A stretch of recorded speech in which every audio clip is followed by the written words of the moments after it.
Hey guys, welcome into Backseat Filmmaking. I'm your host, Derrick, joined of course by my two co-hosts, Tanner and Seth. And today, the three of us are going to be taking a look at 2014's Whiplash, written and directed by Damien Chazelle. Hope you guys enjoy.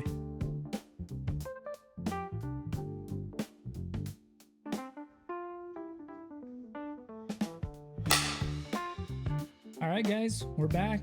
Another episode. Here This we one go. I'm excited to talk about today. Obviously, I'm hosting for a reason. Picked my movie this week. Whiplash. A lot to talk about. Why don't you, Seth, tell the people at home what Whiplash is all about? Whiplash. A promising young drummer enrolls at a Not quite my tempo. All right. A promising young drummer enrolls at a cutthroat music conservatory where his dreams of greatness are mentored by an instructor who will stop at nothing to realize the student's potential. Beautiful. Very Yeah. nice. All right. Obviously, a lot more to that brief synopsis, but I do have a little bit of a trivia time for you guys. Ooh, bring it on. Continuing the trend of our last video with Seth, starting us off with the trivia. I got some trivia questions here for you guys prepared. So some of these obviously going to be tougher than others. I'm curious what you guys are going to be able to get correct today. These are not terribly easy, but some of them might be some softballs. So we'll Hopefully see. I'm not too heavy for you, huh? Yeah. Alrighty. Question 1. How many days did Whiplash film for? 19. But Giselle will attest that it's 20, only because there was a day where he was working on some stuff. But what everybody will go with is 19. 19, yeah, that seems to be the main answer whenever I could find any information on that. I have seen the 20, so 19, 20 days, correct. Question 2. How did Damien Chazelle secure funding for this film to be made? I believe it was the short film. What was a short film? Yeah. The short film, they turned, I can't remember which production company, somebody had already picked it up, the original script, because he had the full script written. They took 15 pages of that and turned it into a 18-minute short film. They submitted that to Sundance. It won the grand prize for short films that year, and then obviously enticed investors to produce the film and then eventually get distributing. Still had JK. Had doing JK. Fletcher. Yeah, exactly. So obviously having him on board No, already. exactly. Big- I think that Big draw. Yeah. So they saw the promise already. But that was much easier than just making the movie on no money and then probably not getting any distribution for it. Well, it's something to note of that too. I know JK had talked about, and I think in one of his interviews I saw, saying that like him and the crew just like they earned like something more than like $100 for that. Oh, They really? said clearly, it was just something worth his time because he read the script and loved it. So Guy's a true actor. Mhm. Just wanted to be a part of this, and I mean, worked out in the end. But we'll get to that. So once funding was secured, what was the budget for this movie? Do you guys know? And I'm not looking for an exact answer, although I do have the exact answer. I'll take a ballpark, but roughly, do you guys find the budget for this movie once it was? I want to say it is $7 million. You're going with 7, Tanner. What are we thinking? I was thinking something lower, but I was thinking more like 5. Okay. So what are you guys locking in? You guys want to go You want to meet in right the down middle? right down the middle? Yeah, guess we'll go 6. Unfortunately, you guys are incorrect. It's our first wrong answer. It was 3.3 million. I would have accepted 3 million, but yeah, 3.3 million was the so small budget. Even once it got it picked makes up, sense obviously, if you but watch it. Yeah, not a terribly bombastic film, but plenty to work with considering what they didn't have beforehand. Question: What is this? Question 4. What was the name of the actor that portrayed Andrew in the short film? Just as a hint, is not Miles Teller in the short film. Different actor. What was his name? I believe it is Johnny Simmons. It's Johnny Nice. Simmons. No relation to J.K. Simmons, just to be clear. But yeah, Johnny Simmons was the original actor that portrayed Andrew in the film. Tough break. Tough break. Yeah, that really sucks. Question 5. This film was nominated for 5 Oscars. Can you name all 5 categories it was nominated in? Well, I know for sure it was a Best Picture nom. JK supporting role. Correct. Mhm. And we had sound mixing, I Correct. believe, Yep. editing, One more. and one more. This one's kind of a tough one. It's kind of a weird one. Ooh, adapted screenplay. Adapted screenplay. Yeah, this one. So originally, they were obviously campaigning to be in the original screenplay. but because it's not an adaptation of anything, but the Academy Awards had classified it as an adapted screenplay due to it adapting the short film, even though the script was written before the short film. It was just a weird rule at the time, so they went in the adapted screenplay. Anyway, you can get a nom, right? Yeah, I don't think they were terribly upset about that, but they were kind of like banking on the original screenplay because they didn't win adapted screenplay. Little hint for you guys for the next question. Can you name all 3 categories that it won an Oscar for? I did just give you a small hint. Well, JK, I know one. JK did win for Best Supporting. Editing one. Best Editing, one more. And I'm going to say Best Picture. Psych. I believe it's sound mixing. It is sound mixing. Those are all 3, yeah. Best Picture would have been a huge pickup for this one, but it was a pretty stacked year. In Birdman, fact, right? Birdman won this year. Yeah, another one that was up for the wheel this week, so maybe we'll get around to that. All right. 3 actors in the film portrayed iconic comic book characters in other projects. Can you name the 3 actors? I know this one's a little odd, but I figure our nerd knowledge should come into kick here. Well, Jay Jonah is J.K. Simmons. Yep. Miles Teller is Mr. Fantastic. Yes. Yep, in the failed 2015 Fantastic Four, correct? Ooh, fantastic. One more. And then we got Melissa. Don't know how to say her last. Benoist. We'll go with that. You saying Benoist? Supergirl in the CW. That is correct. Yeah, there's confusion on her last name. It is a French last name that is typically pronounced Benoit, but her family pronounces it Benoist. More of an Americanized version of it. But yeah, she Supergirl in the CW. They think they're better than everybody else. Yeah. I will note that J.K. Simmons obviously famously portrays Omni-Man in Invincible. Oh, that's right. So 2 comic book projects for him. Also another one, right, in DC. Oh, he's Commissioner Gordon. Commissioner Gordon. Yeah, that's in right. Justice League. Yeah, okay, guy. look at that.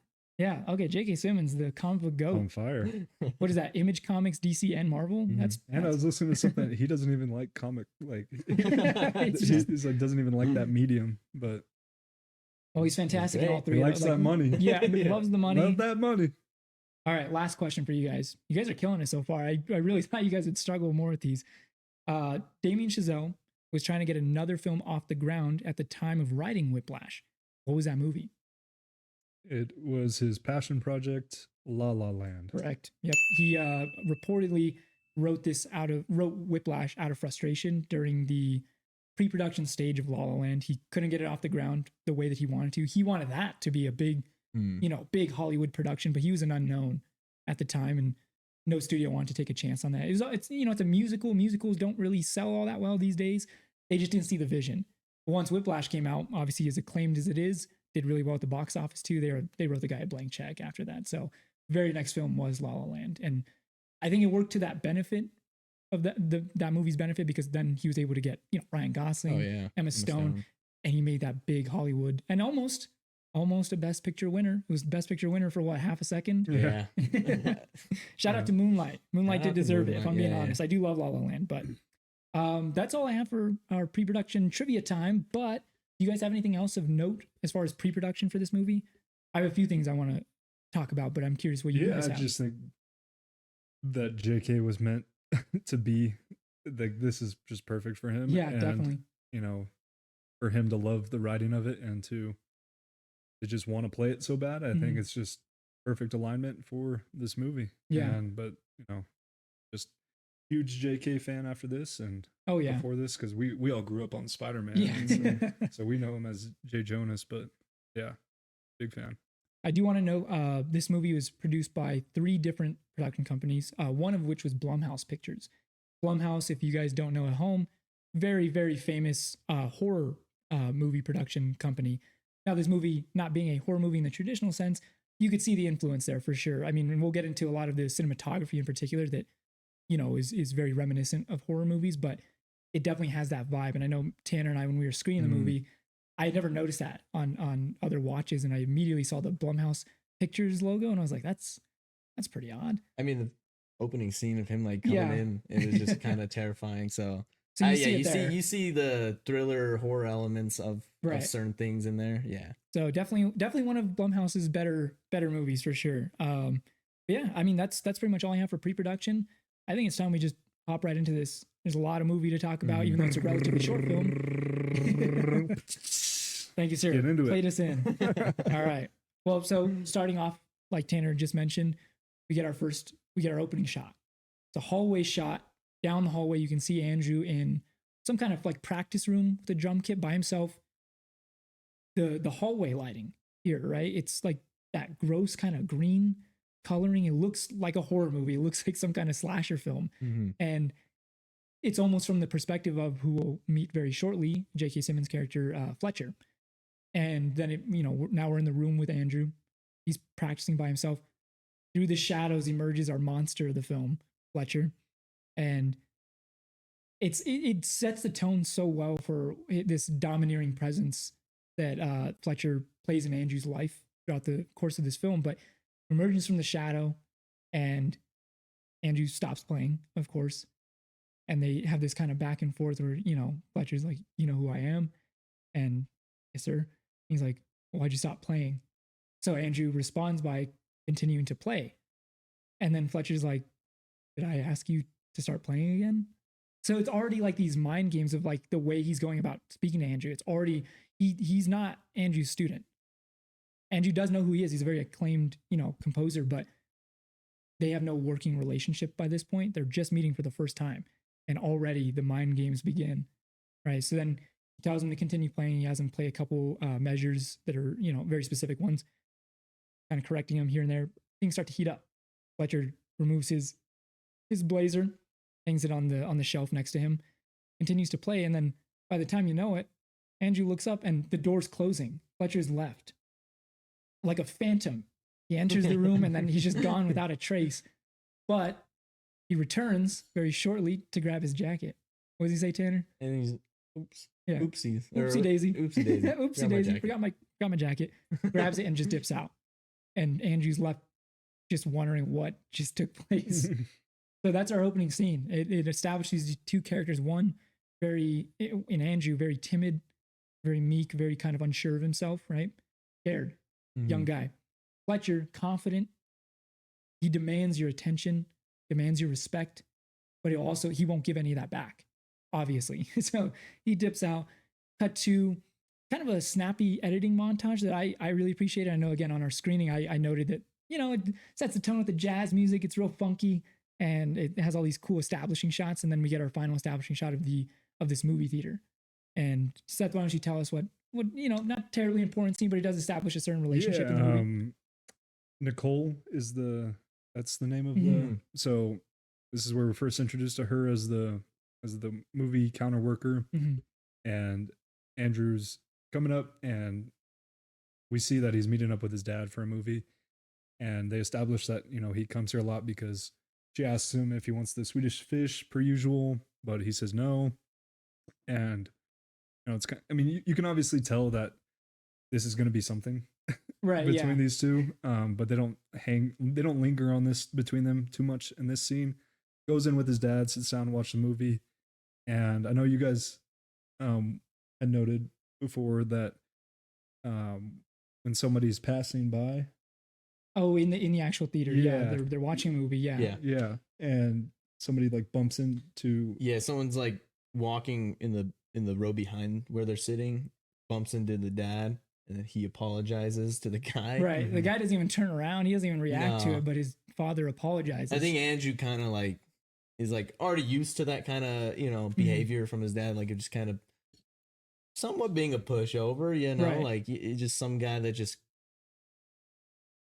like, if you're apologizing to someone that bumped into you, that's a bit weird, right? So like, I think he just kind of, it's that perspective of his father mentioning in the scene later on, but we'll get to that. But yeah, that was just something of note. Yeah, and you can kind of tell it instantly kind of ticks him off that he reacted that way, because what you see their interaction, the rest of the scene is, he's dumping in the Raisinets and the popcorn and asking him if he wants some. He says, nah, just eat around him.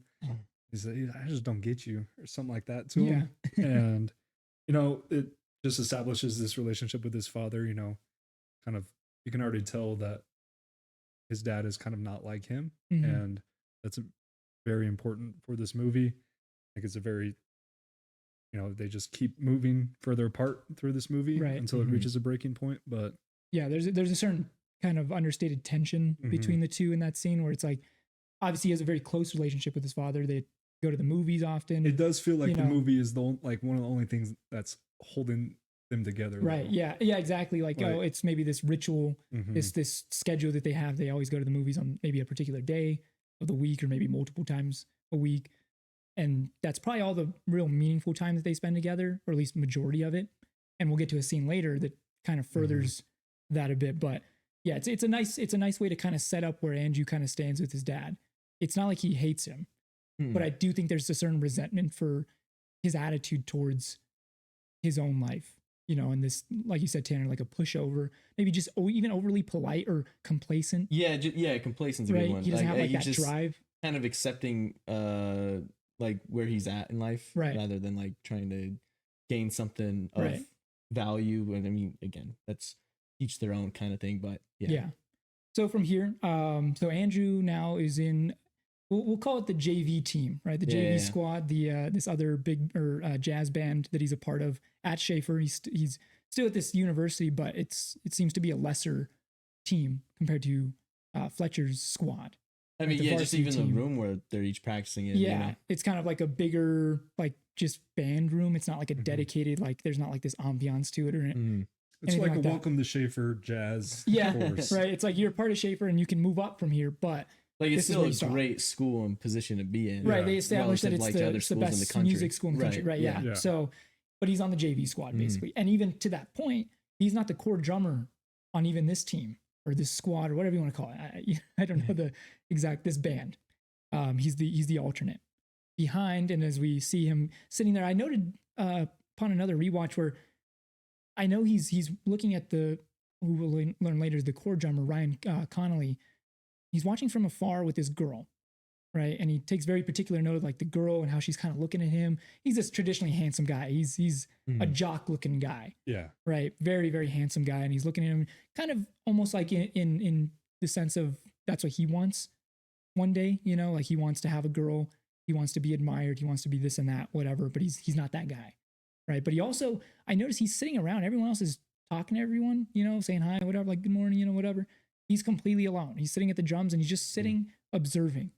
He doesn't look like he's in a bad mood or anything. He's just a loner. Yeah. Right. So this is definitely establishing this further Mhm. that this guy doesn't really have any friends. So from there, though, I will note as well another instrument. I don't know what the guy instrument he plays, but he approaches Ryan as he's approaching the drums. Yo, what up? And he's talking shit about Andrew right in front of him. He's like, yeah, things were rough. Well, like, yo, where you been? Things were rough while Naaman was here. Also, I do want to note too in that opening scene, when Andrew introduces himself to Fletcher, he says his name is Andrew Naaman. Fletcher, for the remainder of the film, calls him Neiman. Just flat out not his name, but it's one of these kind of mind games that he plays with him to like kind of disregard him. Oh, yeah. Won't even pronounce his Mhm. last name correctly. But this other guy is just insulting Andrew. Like he's like right behind him, and Ryan's like, dude, like what do you so Ryan's kind of a nice guy. He's kind of sticking up for him. He doesn't like go off on the guy or anything. They're friends, but he's kind of like, and then he sits down with Andrew. He's like, don't worry about him. He's a dick, whatever. So he's kind of console him, and he's like, yeah, it's cool, whatever. So Andrew still has that bit of his dad's tendencies here, where it's like, it's no big deal. He's not willing to stand up for himself. Yeah. And I don't think he's trying to start a problem either. But at the same time, if someone's outright insulting your work, like, not to you, but basically right in front of you, it's pretty rude. So the conductor for the JV squad comes in, and it kind of parallels Fletcher in a way, as we'll learn later too. When he walks in, he does not command that respect that No, Fletcher they're does. still all talking. Yeah. you Good know, morning, just- everyone. Yeah. No one responds. Good morning, everyone. Like kind of annoyed, and everyone's like, good morning. He's like, that's better. So then they hop right into He's things. kind of fun though. Like, Yeah, he's it's- kinda I think he's a joking. little more laid It's not back. a big deal. Yeah. he's not But it's also serious. like one of those things where he doesn't have that respect. He doesn't have the clout that Fletcher does, and that reputation either That for being fear. that fear, right? big That's, time, I think yeah, that's fear. Because the I most think important. they respect him. Yeah. I guess That's what you're right. too. Yeah, I guess it's maybe not out of disrespect, but it is lack of They fear. just know he's more chill. Yeah, that he's not gonna go off the rails for not saying good morning. Saying anything. saying anything. Yeah, and this scene just plays out with Andrew just flipping pages for Ryan, but they notice that Fletcher, they can see his silhouette through the yeah. window of the door, just spectating, menacing, man. and then he vanishes, and Ryan makes a comment of like, not today, or something like that. Basically, that he stops by this other band to recruit players, right, for his band. But today's not the day. He didn't walk in. Nothing impressed him, I guess, enough to actually enter. So from here, we do get, oh, well, this is hilarious.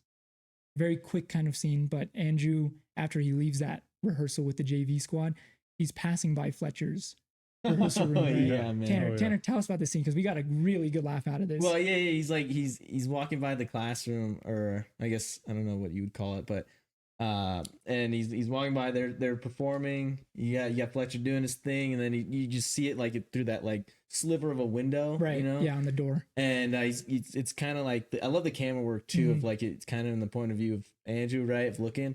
See just like the band, and then it kind of just pans over and you see Fletcher, and then Fletcher is looking back at him, like sees him looking at it through the window, and then he just immediately, you know, it was like, oh shit. Yeah, they like locked eyes and he like, just darts off. Like yeah. that just but like even that quick little, when you notice him too, it scares you. Oh yeah, it's bit, like a little jump scare where you're like, oh my god, and yeah. he's looking right at you, right? That POV shot's very nice. I mean, that sixth sense that I know, right? He knows that someone's peering in, and he just snaps his head back. Yeah. It's like, still composing. Yeah. You know? So then we cut to just a little bit establishing further the loneliness of Andrew, but he's now alone practicing once again, and he looks up at a taped picture on the wall of Buddy Rich, one of his idols, famous drummer, and he's kind of just looking at it in admiration and kind of, you know, this longing to have this career, this notoriety that Buddy Rich has, and he listens to a CD of his, and then we quickly leave this scene and we go to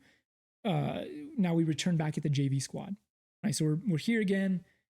Andrew's playing, the alternates are up, so he's playing his piece, and his conductor's kind of looking at him funny while he's playing, because he's like playing some stuff that probably isn't on the sheet. You know, he's kind of maybe doing a little too much, and he even makes a comment about that. And he's like, okay, he's like, no, he's like, enough of the alternates. He's like, let's get the chord players back in. Well, then boom. I mean, literally like an explosion. I noted the sound design here. Of the doors, the double doors swinging open when Fletcher bursts through them, and everyone is just completely silent. He walks up, including the other instructor. Oh yeah, no, everyone, they don't stand at attention, but they definitely, again, he commands that respect, and that he instills that fear. Even his footsteps are so loud. And as he approaches the band and he takes over for the other conductor, he's looking at their notes and stuff. He's looking at what they're playing. And he makes a comment. He's like, cute. You know, so he's not about this, man. He's just willing to put anybody down. Like, these guys are just doing their thing, and he's whatever, but he's there to recruit somebody, and they know this is an opportunity. He lets all the band members play their little piece, and he's going one by one, just nope, you know, giving them shit. And well, I was gonna say, I think that whole thing is not even, he knew he wasn't gonna try to recruit anybody but right. Andrew. Yeah, nothing that he heard think, from outside those doors impressed him, except for right, he's already looking at Andrew. It's that, and then like also him just practicing by himself when he first meets him. I think there's that like kind of sense of, he noticed the drive of like, oh, this guy's like here without anybody else here and just doing his own thing. And there's that like extra effort and drive that he kind of notices. And I think that just kind of builds up into that too. Like, oh, okay, this guy has possibly something I could work with and try to, you know, get more out of. Right. And I think, that whole setup, it was just a setup to try to get to Andrew. It's building that tension because we know it's going to come back to the drums. Even though the drums are kind of closest to him, he goes around and then he goes to the drums. So he has, well, obviously Ryan Connolly is our chord drummer. He plays first, stops him. Andrew, you're up. Plays his piece, stops him pretty quickly. And Fletcher starts to leave. And then he goes, drums with me. And of course, Ryan, being the chord drummer, you know, kind of cracks a smile and gets up and he starts to go. He's like, no, not you, other drums. And Andrew had already been kind of dejected by this point. He's looking down, kind of just like almost looking at the floor, looking at his feet, you know, again, very meek, kind of, you know, he's not looking up in this situation. And his head springs up like, me, you know? So he walks over to him and he tells him, tells him his room number, the varsity squad's room number or whatever. And he's like, I want you to be, and he's like, be there at 6 a.m. sharp. Don't be late. And Andrew is floating. This guy's on cloud 9.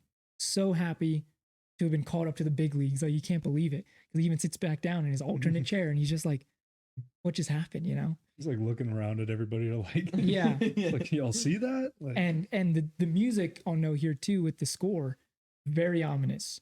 It's kind of setting that tone of like, Andrew doesn't know what he's getting into right here. He's happy, but he doesn't know yet that he probably shouldn't be as happy as he is, you know? So he's a little in over his head, but he doesn't know it yet. cut to now, we get our next scene. He's, like I said, he's on cloud nine. He's feeling himself. He's feeling like a badass. He's kind of like, all right. Got some confidence. He goes to the movie Yeah. theater as he would normally with his father. I don't know. I don't think he went there with his dad though, because he leaves quickly after. So Mhm. Yeah. he approaches the counter where Nicole is working, and he asks her out. Right? He's feeling himself. He's just like, Heat you know what? I'm gonna check. ask this girl out. It's Yeah, still exactly. a bit awkward, but Yeah. he gains the courage to do it. Yeah, you and I know? like their little kind of banter because initially when he asked her out, he's like, "Would you want to go out with me sometime?" And she's like, please get away from me." And he's like, "Oh my god, oh no, I'm so sorry." And then she's just laughing. She's like, "I'm just kidding." And he's like, "Oh, he's just like, I don't know how to act right now." I wasn't expecting that, but she agrees to the date. They agree to go to meet at 7 p.m. on Monday night for pizza. And so again, he leaves. He's walking out the theater, and this guy's glowing. He can't believe what a day he just had. He just got called up to the big leagues. He asked out that girl he's been looking at for however long. It doesn't even. We don't know how long he'd been going to that theater and seeing her there, but a good enough time to where she knows that he always gets Swedish fish. Or at least regularly does. So he's feeling himself, but then we immediately get this kind of panic with the next scene. He wakes up and he sees his alarm. Oh, And just he's already late. the A worst. little past 6 a.m. He was supposed to be there, and he fucking flips. Right? We've all been there, where you wake up late for something super important, Mhm. and you're like, "Oh my god, how have I done this? Where's my alarm? I slept through my alarm, maybe multiple. What's going on?" So break us down here, Seth. What do we get from here? Yeah, and he's obviously sprinting to school with all of his stuff. Nothing's really fully put on. Yeah, He's got to go. He's got to go. And run in, and he gets to a stairwell, and he falls down right on the. Oh yeah. And then just gets up and keeps going. Mhm. And I know you guys had said that that's a good like foreshadowing to what he's willing to do to. Like, obviously, you're in a rush, so it kind of is. You something- don't think about it too much in the moment, right. but you're right. Yeah, and gets to the studio, and looks in there, and it's dark. Nobody's in there, Right. and he's like, "What the heck?"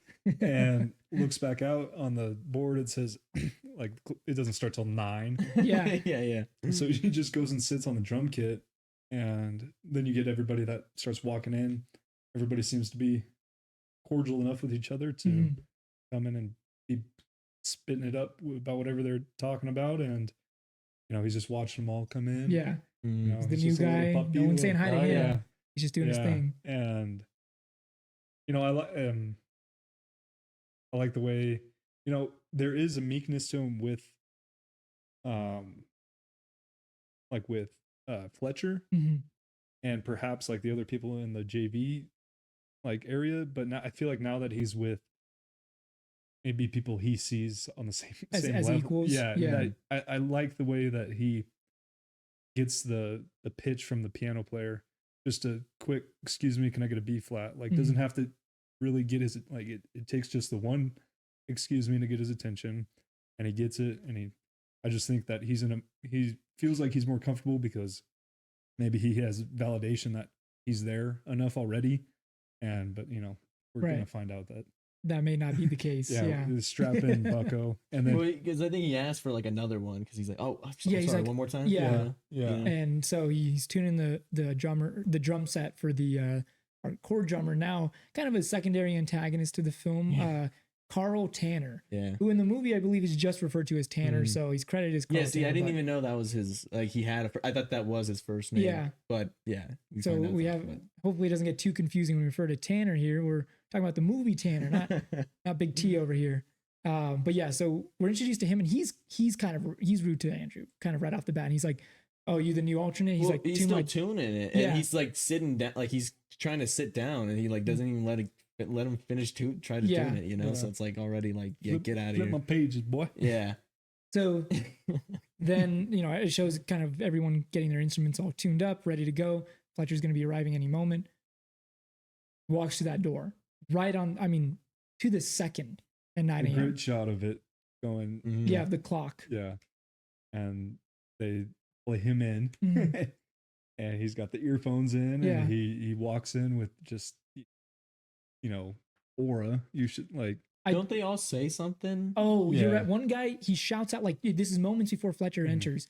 He screams to the entire ensemble. He says, "Milk the cunt." That's right. Yeah. Yeah. As if some kind of cue to, like, hey, like, lock in, you Yeah. know? But it's Yeah. like, what does that mean? Why would you use that? That's got to, maybe that's like a, Freaks. I don't know if that's like a music thing or something. I mean, Probably obviously just pretty some gross, first of posh all, but like, music yeah. people term. Like, But he screams that. And I know for the first few times I'd watched this movie, I didn't even catch what he said. And then now that I know what he says, it's even weirder. I'm like, what? Milk the cunt. All right, sure. But we get it. Okay, dial in. Fletcher's, you know, he's going to be walking in, and he walks in right on the second, right on the dot, 9 a.m. He comes in, and as you know, he has like this aura, but I think it's funny because this is the only time we see him with a little cap. He has a little fedora on. Yeah. He has a little fedora, and he puts on, and I just think that's so funny. I don't know why him rocking a fedora. I'm like, he would wear a fedora. I think he mentioned it was cute. Oh, it's a cute little hat. Yeah, it's just a cute little hat. Like, oh, My bad. Okay. That's on me. There goes the coaster. Yeah, it's just funny because we don't see him with the hat on any other scene in the movie, but he comes in with his little fedora and he has his blazer and he takes that off. And I know we always talk about his like attitude being very domineering, but his physical presence, when he removes his shirt, and we obviously see that in the first scene too, but J.K. Simmons is yacked. No, and just like the baldness too. Yeah, he's like you this know? clean cut, and he's wearing this like really tight black t-shirt, black pants, so he's all blacked out. But then he's got his, you know, his buys are popping. The guy looks like he just came fresh off a pump. He's huge. Like he's actually like pretty yoked, and you're like, oh man, like, you know, he just like kind of got this swag, but yeah, you're scared of him for sure. He's got this physical. I think if you didn't have someone with such a you know, a similar physique like that, maybe they wouldn't be as intimidating. But I think it's all these elements to it. And then obviously his voice being very deep, and it's just like this very bassy voice, you know, His so when he lets voice you is have it, and we'll get to that terrifying, too, coming up very shortly. So, what does he say? He's Got like, a squeaker. oh yeah, he introduces Andrew to the class first, and 19-year-old squeaker, you know, fresh guy, and says like, all right, ladies, Whiplash. So we get all right, gang, Whiplash. And so we got the title of the movie there, and it's a song that they play in this ensemble band. They start to play it. They're going for a good while, and then you kind of hear something funny. Someone's out of tune, so he stops, and he's already kind of setting the tone with how he's going about mentioning that there's someone out of tune, because you could tell, obviously, he's very frustrated immediately. And he's like, does anyone want to come forward? Nope. And then he's like, maybe I have something in my ear. Maybe a bug flew in my ear, I think is what he says. And then they continue to play. Stops and he's like, nope, nothing wrong with my ears. I am correct. Someone is out of tune. He's like, would that person like to come forward? And he's like, this is your final chance. And he's like, and there it went. So you're like, what is that? Like, oh my God, he's about to go off. And he starts going down the line of these different instrument players and trying to pinpoint our culprit. Well, then he gets to one guy and he's like, oh, here he is, you know, kind of something along those lines. And he approaches this rather overweight fellow. He's not even looking at it. He's just looking at he's the looking ground. straight You know, down. he can't even make eye contact He's with like, him. tell me it wasn't you, Elmer Fudd. and this guy can't, I mean, he literally cannot even look up to him. His lips quivering. His eyes are starting to water already. Dude, he's already And like starting to cry. do you think you were playing out of tune? And he's like, play again. So he plays and just a bit. And he's like, there's not a. well, yeah. And he's like, so Not do a you Mars think bar you were down out of town? Or do you think you were out of tune? And then he's like, just looking down. He's like, what are you looking at? There's no fucking Mars bar down there. And then he's like, do you think you were out of tune? And he goes, yes. You know, very timidly, very like unsure if he even was. Oh, yeah. And he goes, well, why didn't you fucking say so? Just like screams at him. I mean, good Lord, he is like inches, maybe centimeters away from his face. And this kid just recoils in fear, right? And he just starts berating him. He's calling him all kinds of names. He's basically making fun of him that he's fat. And he tells him to get the fuck out of there. He tells him to get lost. Well, yeah, was he like, what the fuck are you still doing here? Yeah, he's like, Metz, what are you still doing? Get the fuck out. So this kid leaves in a hurry, obviously, just crying. I mean, like, you feel so bad for the kid. Oh, yeah. Same kid in the short film too. Oh, that's right. Yeah, you mentioned that. right. Yeah. Seth did his actual research and watched the short film to this movie, unlike the two of us schmucks. And yeah. It's just funny. Like, he signed up to get ripped in the face by Twice. JK. Yeah. I'd do it too. I'd sign up a third time to get It's J.K. funny, Simmons to yell in at the me. short film, he gets up right away Mm. and he leaves. but he kind of lingers. Yeah. He doesn't like know what to do after. That's funny. I wonder if that was like maybe improvised then, and then Yeah. JK had to throw out like kind of like, Yeah. what the fuck are you still doing here? You Yeah, know, get right. out of here. Yeah, that kid is like, all right, I'm gonna do a little different this time. Yeah. So this kid leaves, and after he closes the door and he leaves the classroom, Fletcher reveals that it wasn't actually him that was out of tune. He reveals it was another student entirely, and he's like, but he didn't know, and that's even worse. So the fact that he didn't even know he was out of tune and said yes, even though he wasn't, you're not going to be a part of my band. I mean, Right. imagine being Andrew. It's your first day, man. Oh, well, you can see him in the background, just like mortified. Just He is setting like, the tone. whoa, man. Yeah. what is this? Like, this is my first day. I didn't know. I don't know. I didn't know he got down like this. You know, terrifying. Mm. And so he's like, all right, gang, we're gonna take a 10-minute break. We got the squeaker up. He does like a little voice Yeah, crack yeah. himself, like a little squeak. He's like, we got our squeaker up next.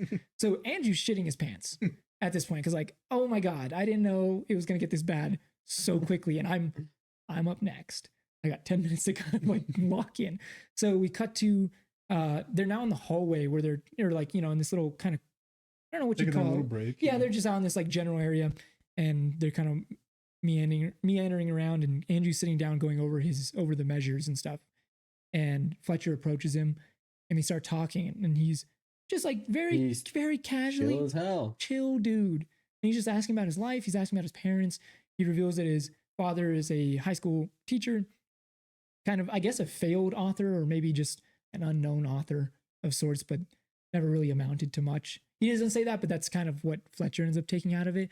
And he reveals to him that his mother left Well, him he as a said baby. it's set up to be that way too. He's Right. like, "Oh, college professor," and He's he's like, like, yeah. whatever, high school." Yeah, you know? exactly. And so it's like, it's maybe not all that impressive, right? Considering everyone's attending this prestigious school, you would think maybe his parents are Yeah. some notoriety in the Right. industry or something like that, but no. And he's like, Mhm. oh, so no musicians in the family. He's like, guess you just gotta listen to the greats, and that's what he does, obviously. But we get the Tanner. Tell us about this little I little loved move it. that he makes on. I loved it. He like kind of starts getting closer to him, puts his arm against the wall, like getting just so close to him. Yeah, So awkward, but like again, he's just being so chill. His tone of voice is like very soft at this Mhm. point, you know? And he's just again getting to know him. He's like telling him a story, like it was about Charlie Parker. Charlie Parker, yeah. About his I can't remember the other dude's name that Mm. he says throws the symbol at him at his Right. head and stuff, and that was like the day like he became Charlie Parker, like because he took that as something to Right. like get better at, and which I found out I guess that's not true. yeah. I also, yeah. saw something it was a bit exaggerated on Fletcher's end, which could make sense for the character that he is, just kind of exaggerating to get kind of his point across. Right.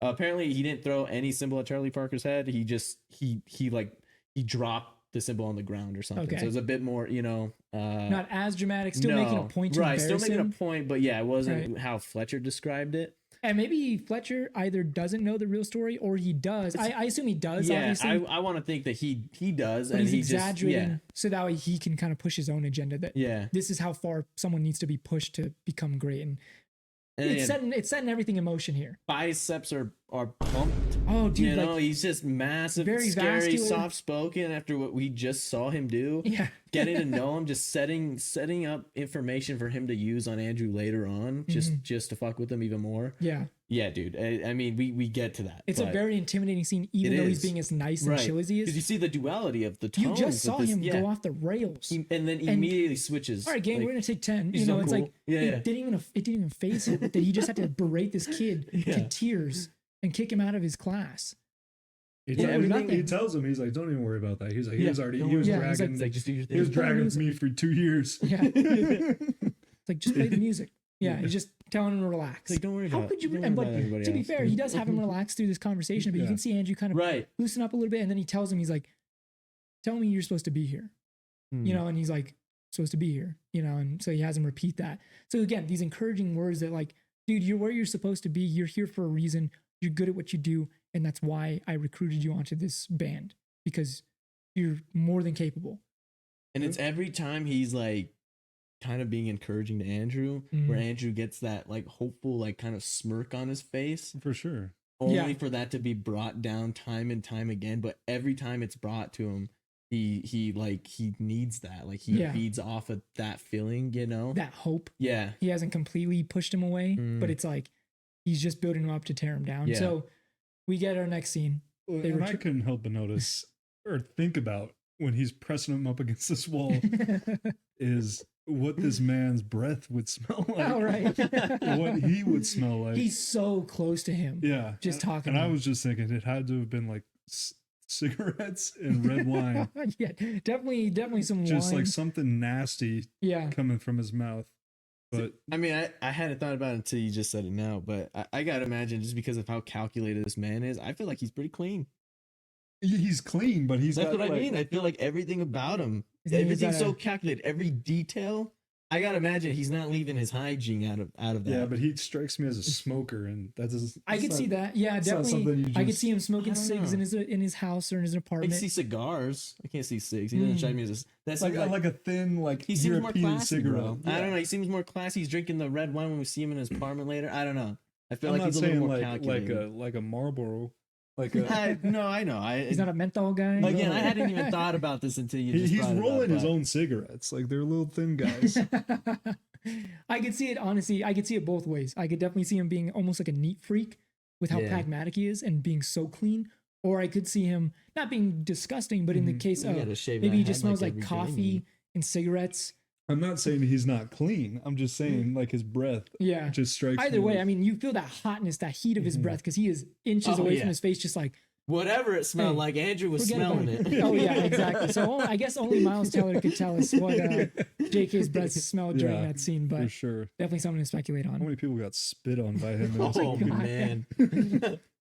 Okay, so we cut back to the classroom. It's Andrew's turn. Time to shine, right? Are they playing Caravan? Or are they still playing I Whiplash? think Whiplash. Okay, so. they're probably, yeah, I guess they'd probably still be continuing to play Whiplash. Either way, it's Andrew's time to shine. He's playing. He's going, and Don't Fletcher's worry, kind of Andrew. Just have fun. Don't Yeah. worry about everybody else. Fletcher's kind of nodding his head to it, and he's like, he's feeling it, you know. And what does he say? We got Does he Buddy refer to him Rich as- here. Yeah. Yeah, he's like, Oh, got a real man. Buddy Rich here, you know. He's got that So, that Andrew's- smile again. Yeah, He's- Andrew's feeling himself. He's got this himself little again. cute smirk. Like Yeah. it's like this hopeful.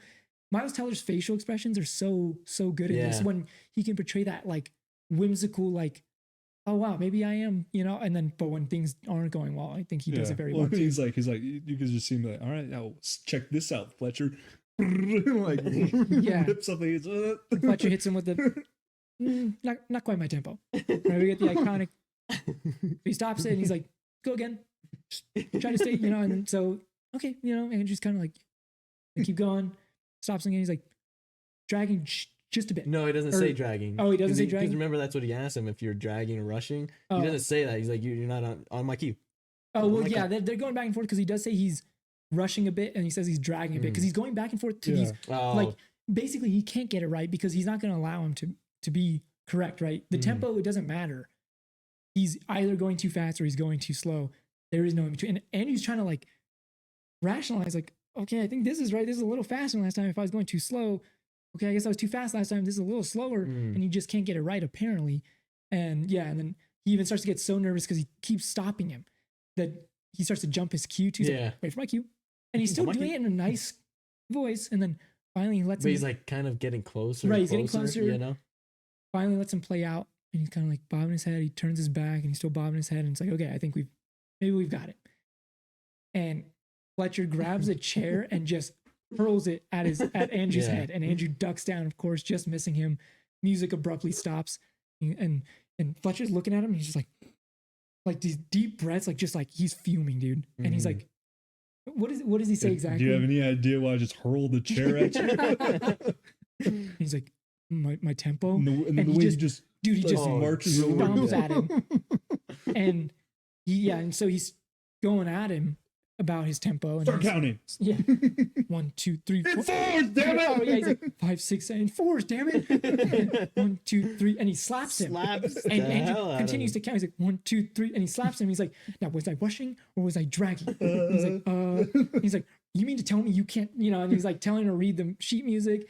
And then there's like one point where he's like, what is that? And he's like, he reads it out to him. He's like, ba, ba, ba, ba, ba. He's like, what is this, a fucking acapella group? Play the music, play the kit. He's like, go again. He's Yeah. like, 1, 2, 3. Slaps him, Yeah. slaps him again. And he's like, now was I rushing or was I dragging? He's like, rushing. He's like, so you do know the difference. And so he's just Crazy, screaming man. at him. And Andrew's literally being brought to tears. And what does he say? Because he's like, what Andrew? Well, no, because it's not until Okay, after okay, yeah. after he he's Bullies him a bit he's more. bullying him. He's like, so you don't even care about this, dude. He's like, no, I care. Oh yeah. He's like, oh, so you're not upset? He's like, I'm upset. He's like, say you're upset. I'm upset. Say you're upset. I'm upset. He's like, now tell the whole class. I'm upset. Just a tear just coming down his face. So he just embarrasses him in front of the whole class. I mean, the whole class is so scared too. Is They're that where barely he even looking uses the over. information from the hall, like a little bit, where he goes? Oh, yeah, he's like- he goes right That's in. probably why yeah. mommy left. Yeah. you Yeah, or he's like, this is whatever. why mommy left daddy when she Oh, realized yeah. like something. I assume he said a name. I assume that's like maybe a famous author. Yeah. So obviously Yeah. implying that his dad Mhm. was a failed author. Yeah, so he immediately used that It's information. Everything. Yeah. It's so messed up, dude. No, dude, It's it's crazy. terrible. And so, yeah, that's the end of the Oh, session. and then the single tear, and he's Oh, well, then he's like, one of those he's single like, tear oh, people. God, what are you, one of those single tier people? What do I look like, a double fucking rainbow to you or something? It's so these one-liners that he has are insane. I wish we could say more of them, but we cannot repeat Go watch the what he movie. says. It's unbelievable. Watch it, It's please. so messed up. But yeah, so that's kind of one of the more. That's probably one of the most iconic scenes in the movie for sure. Absolutely. Very memorable. And again, now Yeah. it's like Andrew's in it. If he wasn't in it before, now he knows what he's a part of, and it's like, oh, I mean, a rough road ahead. But he still wants to prove himself. And this is when we cut to Andrew's now. He's practicing Whiplash. He said, keep practicing, Andrew. Oh yeah, it's like practice harder, Neiman. Yeah. So we cut to Andrew. He's practicing alone now again, and he's printing out the sheet music for Whiplash. So he's gonna practice that And song. he takes the mattress. He takes his mattress from his dorm and he moves it into like the practice, like that first practice room that we saw with the drum kit. So he's just sleeping in there now, which is weird. Does no one else use this room? Oh, that's also where we Not- see him. Not Yeah. anymore. Yeah, I guess He not. says, It's- get out! This is my room now. That's also where we see him like pass by like the other people in their dorms and like they're kind of like mingling, you Yeah. know, maybe That was a little partying bit or earlier. whatever. Yeah, I think that was College actually Oh after yeah, the but it was movie. also like to kind of just show like his like He has inability of just being secluded or to be secluded, you the know, like loner. yeah, Yeah, he's the loner. He's he doesn't have Mhm. friends with whatever. he's you know? very single-minded, yeah. focused on his goals, but he really doesn't make time to meet anybody else, to make these connections, anything like that. You can't. You want to be If you great. want to be one of the greats, Yeah. I guess you got to be a loner. And so yeah, he's practicing Whiplash by himself, and this is when you first get a glimpse of him starting to bleed. He has blisters on his hand from holding the drumstick so much, and so he's bandaging them up. But I also said that noted oh something in yeah, the film. He keeps using band-aids to like patch his wounds, which only kept coming off. I don't know. I guess like to me it was like when you use like tape. yeah, or you could use like gauze and then some athletic tape well, or something like just that. something more. I just think Yeah. it was for the No, I know. It's I definitely know. the I cinematic know. look, I right? know. But it's just funny that not very. just so you could keep Not an showing actual him. critique. Considering just he's gonna have something to I keep thought was moving his funny. hands, and it's gonna Right. stretch the band-aid, and then Right. they're gonna, yeah. Because if he's noticed that too. practicing all this much, it's probably happening all the time. So I'm just saying, Right. get something else. But again, not an actual critique. I don't actually. No, yeah. So from here, we have our first date. Andrew and Nicole are on their first date at the little pizza shop, and Seth, you had mentioned. I watched it Did you? very closely this time because it's so funny. It's hard to miss now. There is a dude. There's like an old dude in the background by himself eating pizza, and he is housing this thing, dude. He is going ham. I didn't notice it every time I've seen this movie, and he pointed this out, and I was like, "Oh, this is the scene he was talking about, where the guy in the background just mowing his pizza down."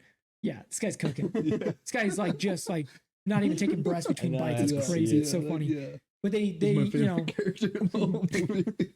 he's the only one that's living a peaceful life. Yeah, I He's like guess. just enjoying himself. Yeah. So Andrew and Nicole are getting to know each other, and they're talking about their parents, and he mentions that his dad, or whenever they go to the theater together, that every time she's seen him there, that he always had his eyes glued to the floor. Mm. Basically, he has trouble making eye. Well, and then he says that he's like, yeah, my dad always tells me I have trouble making eye contact with people. Again, it's this idea of him being shy and meek, maybe scared, right? So a beautiful girl, of course, he's not going to look her in the face all the time. He's just nervous. And he mentions that about his father, and she's like, "Oh, my mother likes to criticize me too." And they talk about that a little bit. But then they start talking about their kind of goals and aspirations and their education in particular. He's attending Schaefer, which is the most prestigious music school in the country. Very, very impressive, right? She's attending a different school that even she doesn't really consider all that impressive. And he's like, "Oh, well, what are you studying?" And she's like, "I don't have a major yet." And immediately you can tell Andrew's kind of like, "Oh, this girl, she's got like no direction in life," kind of thing. And they kind of go back and forth, and he kind of puts her down. Oh no, he's an asshole. He's like straight up rude about it. Yeah. Because he's like, "Oh, well, and she's like, "Why do you go to Schaefer?" And he's like, "Because it's the best music school in the country." And it's like kind of like, "Okay, buddy." Yeah. You know, so Andrew is not a good guy, by the way. No. I think these events they're completely his fault, or almost entirely, I should say. They're his doing. He's just obsessed. And it's like, you're already getting glimpses of that he can't interact normally around other people. But whatever, the date goes on fine enough. What did I miss over here? Nothing. Continue. I'm not part of the inside joke. That's cool. Okay. So from here, we get our first competition. Tanner, tell us about it. First comp. Yeah, they're playing. Is that where they're playing? Is it Caravan that they're playing? They are playing Caravan. Yeah. Actually, I think they're still playing Whiplash, if I'm not mistaken. I think so. They might be playing Caravan, but I want to say it's Whiplash, only because I think I remember a specific line. This is the one with the folder? This is the folder, yeah. They might be playing both because They probably are. It's a set. They have to play multiple songs, but we only see... don't they play Whiplash first and then they come off? Oh, right. Yeah. I think you're right. Oh, okay. Gotcha. Because I mean, there is that like intermission again, Yeah. right? Oh, yeah. Okay. So, well, we get it in, where So do we I go mean, from they here? play their first song, and I guess that doesn't really add a whole lot to it yet. But then the intermission comes, where you see Tanner give Andrew his note or his folder with the sheet music to hold on to, which by the way obviously sets that up for something. But I just want to mention, why the hell would you give someone else your folder? I don't know. Because he's just a dick. He's like, Yeah, take, no, take you this. know exactly. I gotta use the was just- bathroom. yeah. Hang on to this. Yeah, and then so we see Miles, like he has it. He's going over like the vending machine, but he's also like, Andrew. what did I say? I said Miles. Oh wow. Yeah, you're pulling a Seth now. Oh my god, you're rubbing off on me. I thought you were gonna point it out. I was so sure, but you probably would have done the same thing. I didn't even notice. I do it so much. You're like, yeah, Miles. Right, you're on track with me. You're with me on this. Who's Andrew? Yeah. So Andrew, he's gone over like the vending machine, but before he like does that, he's still holding the folder, but he's eavesdropping on like the other players. He does that a lot. I think you noticed He that does too. it like throughout the whole movie. Yeah. What a Well, anyways, freak. he's kind of just overhearing whatever. He sets the folder down on like the bench that's right there and goes over the vending machine, gets a soda. And then you see Tanner come up to him, and then he's like, I don't know what he says to him at first, but it says something about the folder. He's like, all right, grab my. He's like, oh yeah, I just have He's to like, write oh it. yeah. He turns around to grab it off the bench. It's not there anymore. He's like, oh, it was just right here. I think a janitor might have taken it. He's like, a fucking janitor? Yeah, he's screaming at him. he's already He's like, find the lost fucking it. folder. Yeah. You dumb fuck. Sorry. and Andrew's freaking out like, yeah, just let me, yeah. But didn't you guys have something on that? I did. Okay, so I found this in my research. In the original screenplay, because we never know where the folder went, who took it, because it was like a split second that he set it down to. I know. So there's a lot of speculation on who may have taken it. Some people believe that what we're seeing on screen is not actually how it took place, that Andrew intentionally hit it to sabotage Tanner. Some people believe Fletcher did it I like that one.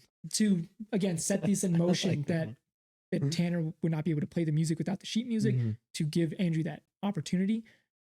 But in the actual screenplay, in the original screenplay, it is a janitor that takes it. We don't see that in the movie, which I think is way better. It'd be kind of weird if a janitor just like stopped by and grabbed that as trash. I know, and Why would as you quick assume as that's that even happened trash? too. Yeah. The only reason why I do like to believe that Fletcher might have been the one to take it, again, where the hell would he have been to be able to take it? But the only reason is because I think there could be some kind of knowledge of him knowing that Tanner doesn't know the fucking Exactly, yeah. things So by he knows memory, by right? sabotaging that, Right. he wouldn't be able to.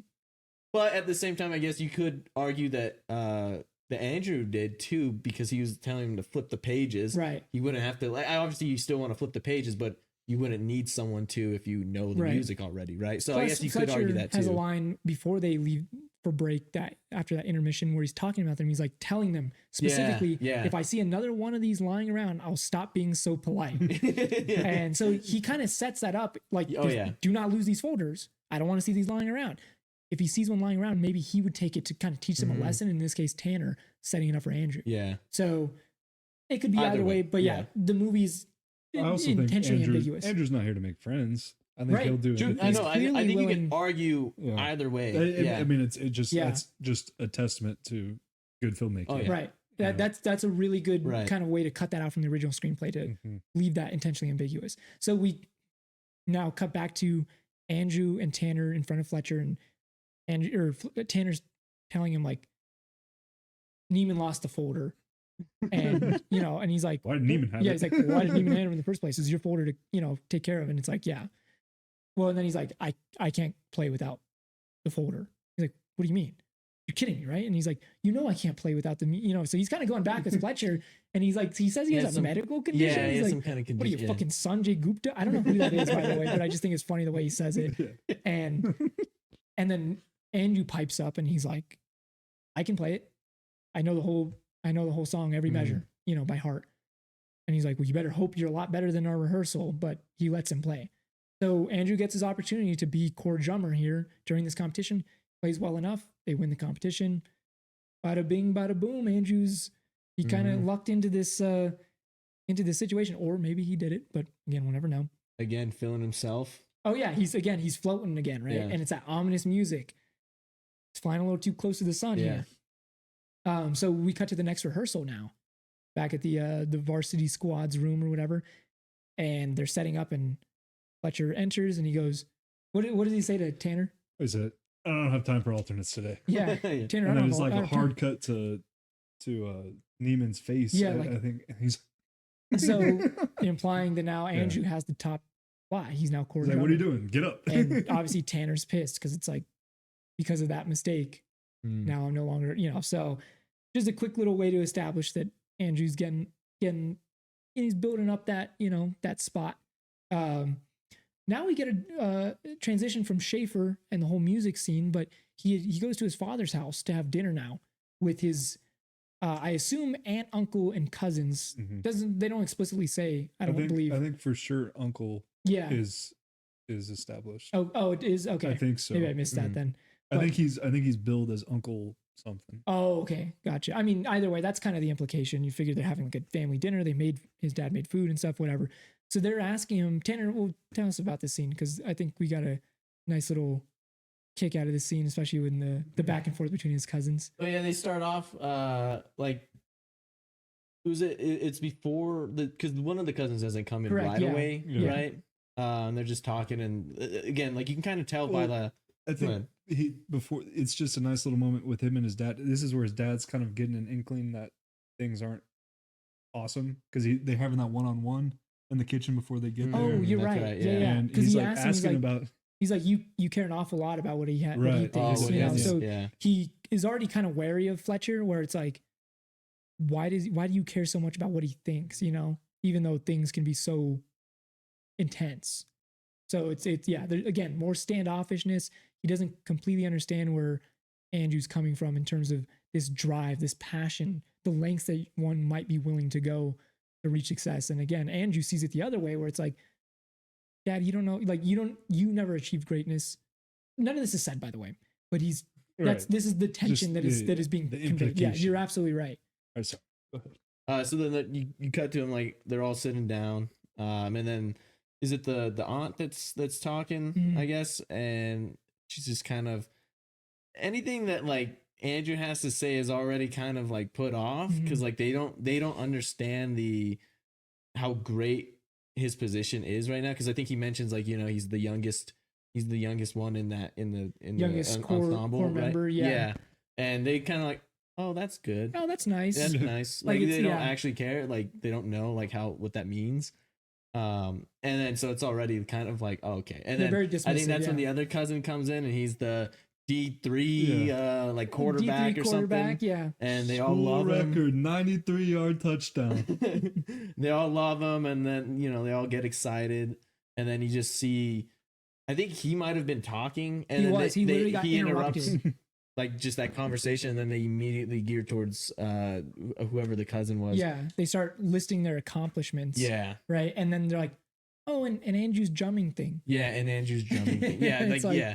So then we get a back and forth with the cousins now, Mm, who are kind of like they're asking him about it, but they don't really understand it and they don't really care. mm. And it's like they're kind of bickering, right? And then it's like his cousin even asked something like, "So these competitions aren't they Is like it music? subjective?" He's like, "No."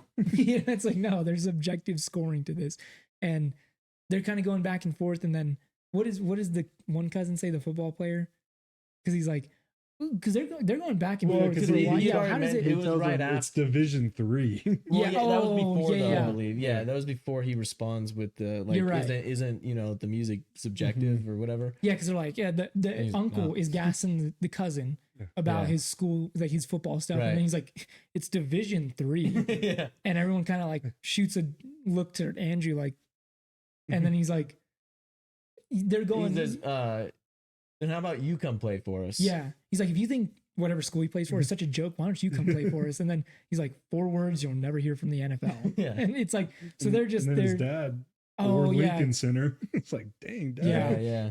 Yeah. because then they're talking about, are they talking about Charlie Parker, right? Who's the And one then that they go in because Yeah. the uncle's like, I don't have very many friends, do you, Andrew? yeah. And he's never saw use for him. Yeah. And then they start talking about legacy and like he's like, I'd rather be.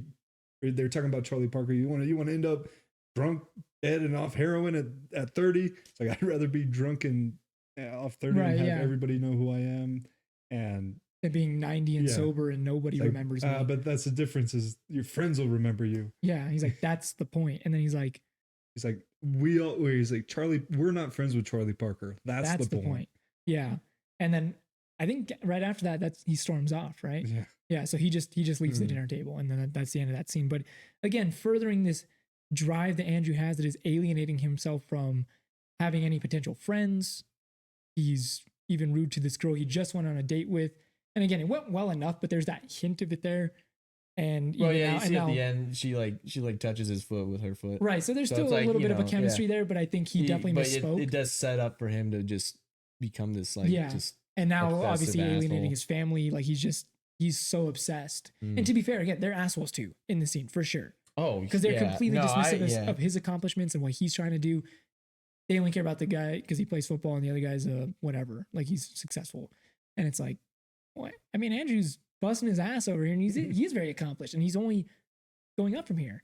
You guys could encourage him a little bit more, but again, they're putting him down or just don't even care. So it's not completely Andrew, but Andrew is still a dick. It's also the world of jazz. I don't think Yeah. it's that popular and for the general masses to Right. really understand. But you would think like his own family would have some sort of interest, Yeah. or at least some knowledge on that. You would right? think his that's dad just would go kinda to like- bat something, more for you know? him, and his dad Yeah. even kind of gangs up on him a little bit. Yeah. And it's like, again, I think he's more afraid of obviously what Andrew might become with this whole thing. Oh but yeah. but at the same time, it's like, dude, how are you not more impressed by this guy? He's a fucking he's a brilliant drummer.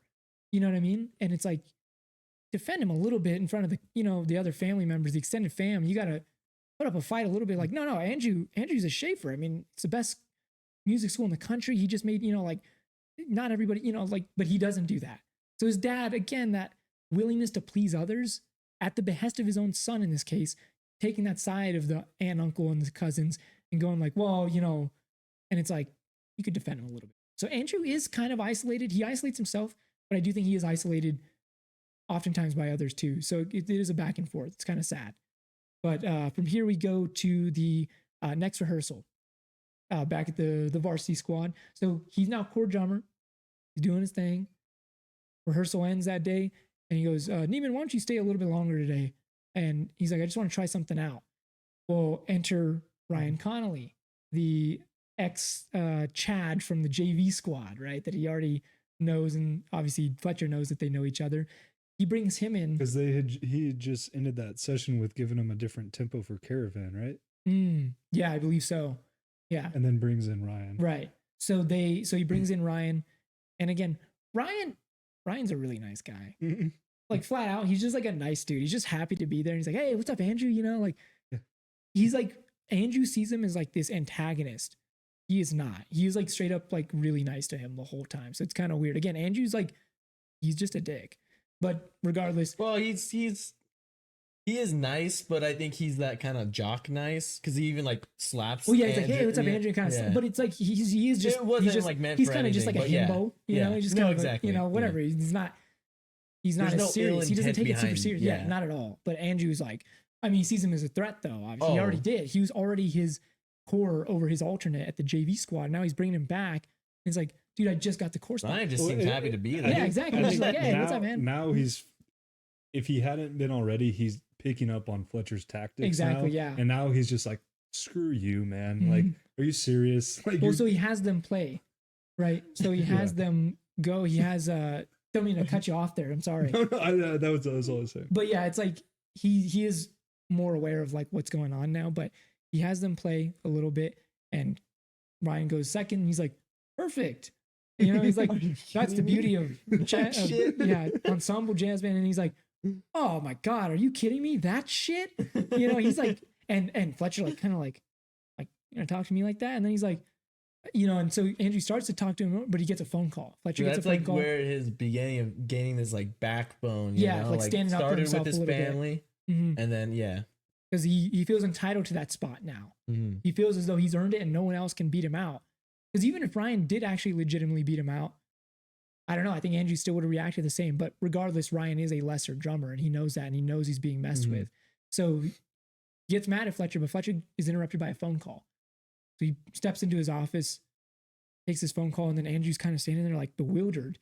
Well, then he follows him into his office and he's like, hey, that's my part. He's like going on and he's like, not now. And he's like, I could do it again if you want me. And he's like, I said not now. He blows up on him. So something serious took place on that phone call. Fletcher looks visibly upset Mhm. because of that. He got probably some bad news, and that's all that we know right there. So cut to the next scene. Andrew is with Nicole and he's just straight up breaking up with her. Like flat out to her face in the most cold-hearted, calculated way. He's becoming Fletcher in this way, right? Well, yeah. I mean, you see him transition to wearing black. Oh, right, yeah, I don't know you if this is pointed the out, yeah. scene where he starts wearing black, or if he was using or wearing black in the previous session there. Mm. But I remember this scene particularly. This is where he's wearing black, and then this is where he goes into breaking up with Nicole. Right. But yeah, I mean, I think he's even transitioning into a Fletcher like now with his responses, his negativity, and then Mhm. like just the obsession and stuff Right. coming out of him, because before he wasn't wearing that like darker colors like that, Yeah, So, that's a good visual cue. I didn't pick up on that, but that's a nice catch. Yeah, and he's just breaking up with her because he feels like she may end up holding him back in his pursuit of greatness in Not music. even he is so sure of it. Yeah. Yeah. He's like, this is what's gonna happen. You're gonna Mhm. resent me, and you're gonna want to spend all this time with me. I'm not gonna want to because I want to be great. He's like, you're gonna resent me, and then I'm gonna resent you for Yeah. pulling me away from this. He's like, it's just not gonna work. And Yeah. that's what she even says too. Yeah. I think she says like, She's like, and you that- know this yeah. is gonna happen. He's like, And then yep. he's like, yeah, Yes. Yeah. Yes. And she's like, so you can't be great if you're with me. And he's like, yes. Yes. Mhm. And she's like, you're right, we shouldn't be dating. And then she storms off. So And that's our, That scene was so beautifully shot. Just having her face here, oh, right. Yeah. Yeah. hear him talk, Mm. and like just her like taking it all in. From what I understand too, with the way it was shot, Melissa Benoist, she knew she was being filmed, of course, but the way that they were doing their coverage that day, they were doing double coverage. So they had a camera here facing Andrew, coverage on So you think Nicole, it's gonna be, and you think it's going to be through editing, Mhm. cutting back and forth, but then they end up editing the second part of that conversation to where all the footage is just on her. Andrew's still speaking, of course, and she's just kind of taking it all in. So she didn't take a break off of like her Acting. facial expressions. Yeah. Yeah. And Damien Chazelle gave her a lot of credit for like Mm. staying in that moment, staying in that reaction of like, Yeah, you don't what am I hearing? you right don't now? think about that like behind the scenes of people not like kind of taking a beat off, Right. because they think that they're not going to be in the shot. There's even a lot of times where that other person literally is not there that day. So they're Yeah, filming all the coverage for right. one person to get a certain lighting down, even so they can't have the other person there. And then they film them separate, So Mm-hmm. in this case, they did film together. They're filming dual coverage, but then they're just through editing, they just use the footage on Nicole. So you're Mhm. right. It is a testament to really like being being in present that moment, and, yeah. being in that Yeah. moment, becoming that character, hearing this unbelievable news. Like, you're being broken up with because of this. This guy's a psycho. Yeah. You're just like, what? The Yeah. hell? She's like, you're right. We shouldn't be dating. Like, fuck you. And she storms off. So that's our breakup scene. He's officially cut ties with Nicole.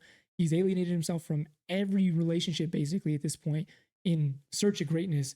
And this is when we cut now to a more intense practice session by himself, where he's bleeding profusely. He's getting pissed, and he's like, he's berating himself. Mhm. He punches through the snare drum, and then we get that really cool shot that you pointed out of the ice water in that Yeah. picture, and it's like a sideways shot Mhm. of him dunking his entirely bloody Mhm. hand into the water, and that kind of the way it blood takes- mixing the in. blood Yeah. takes over Yeah, the water. really, really creative horror movie shot for sure. Mhm. That is like very much a horror movie shot.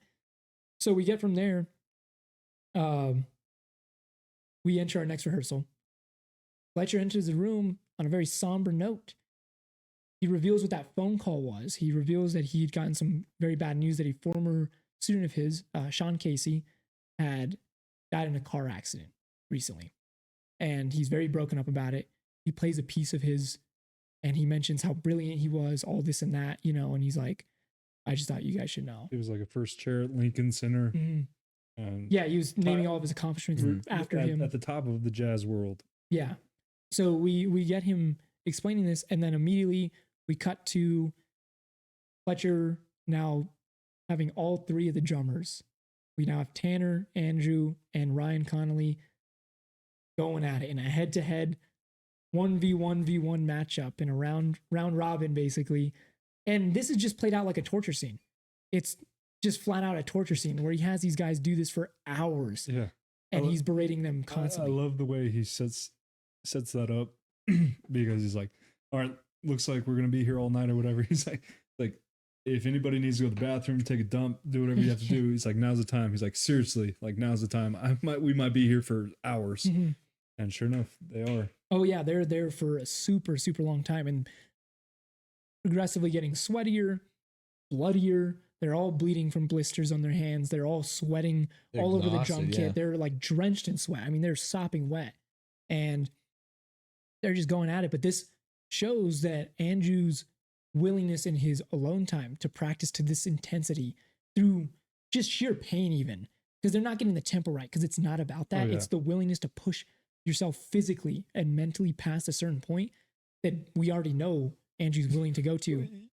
Yeah, when they're at that brink and it's showing, it's got Tanner on the kit Mm. and he's just like going at it, like he's trying Yeah, to move yeah. fast. He's just like in a daze of and at least in like when they're at that fatigue mentally, physically, like that's where, like you said, Andrew has brought himself.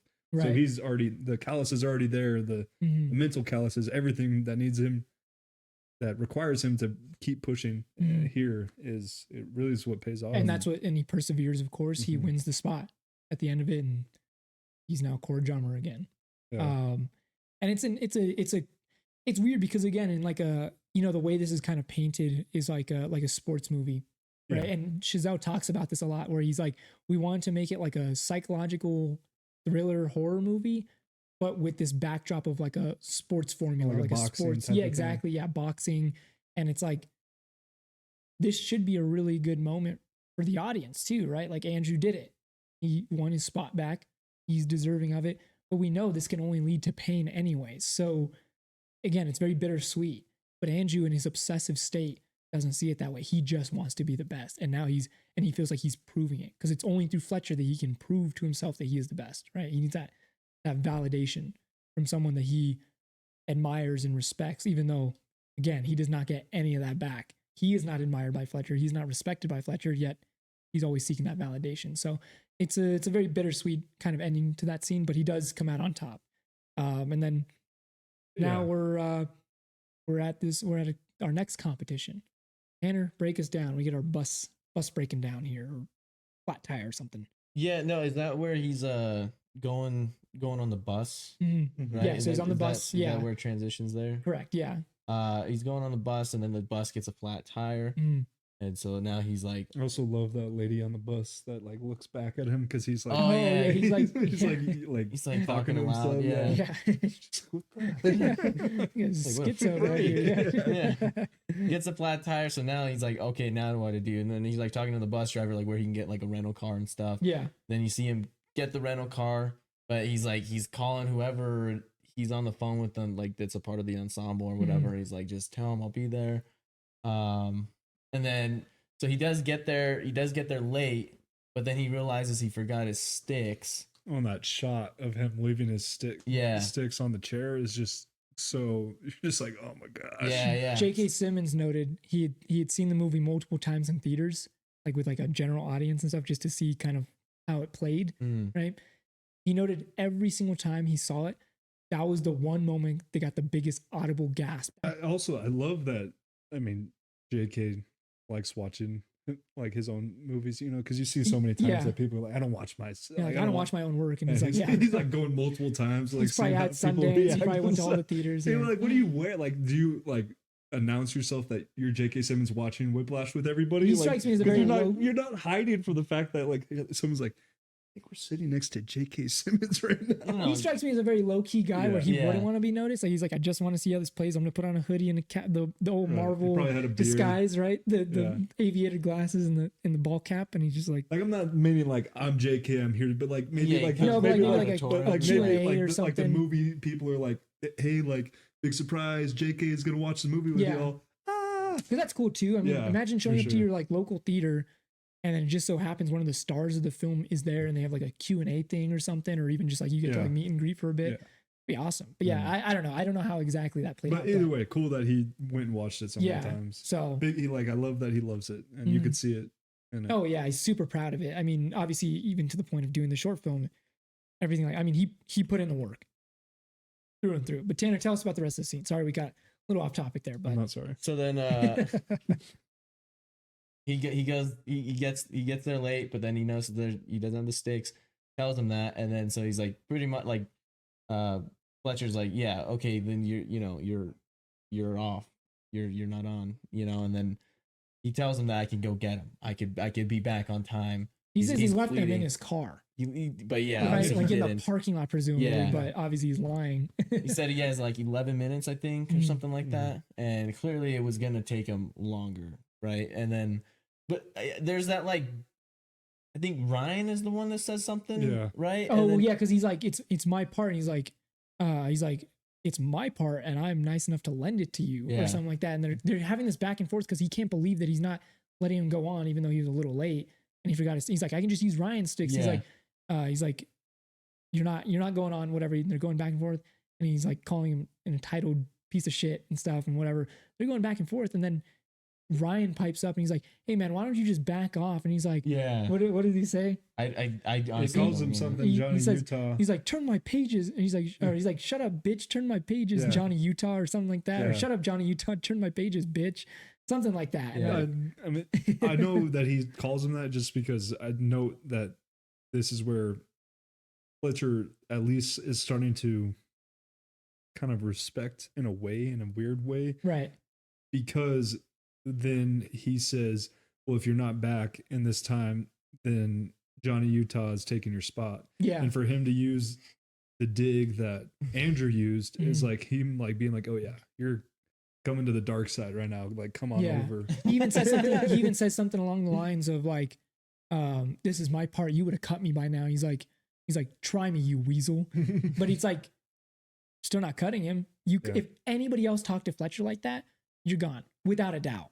There's not even a question about it. He wouldn't even put up with all of this so far, but he still gave him an opportunity. Like, you need to be back, whatever, or else Johnny Utah's going on.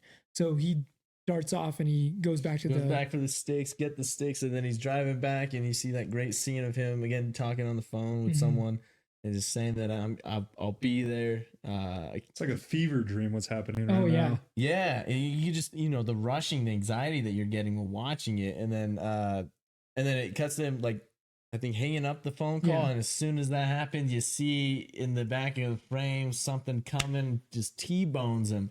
Car flips over and stuff. You see the aftermath, and you're like, oh wow, like it's a huge crash. Yeah, it's a bad crash. I mean, it was like, a big crawls big out of- truck yeah. that like just T-bones him. Yeah. Like crawls out of the window and stuff, and the guy's like checking on him. He's like, hey man, he's like, hey, just take it easy and stuff. And then he, ripped up shirt, bloody, presumably broken bones and stuff, and concussion, all that. And then he goes back to get the Yeah, sticks. he's like, my sticks. And he's like, no, don't go back in there. And he's like, I gotta get my sticks. And he like literally crawls back into the wrecked car, grabs his like drumsticks. still one thing is on his mind is to make it to that performance there.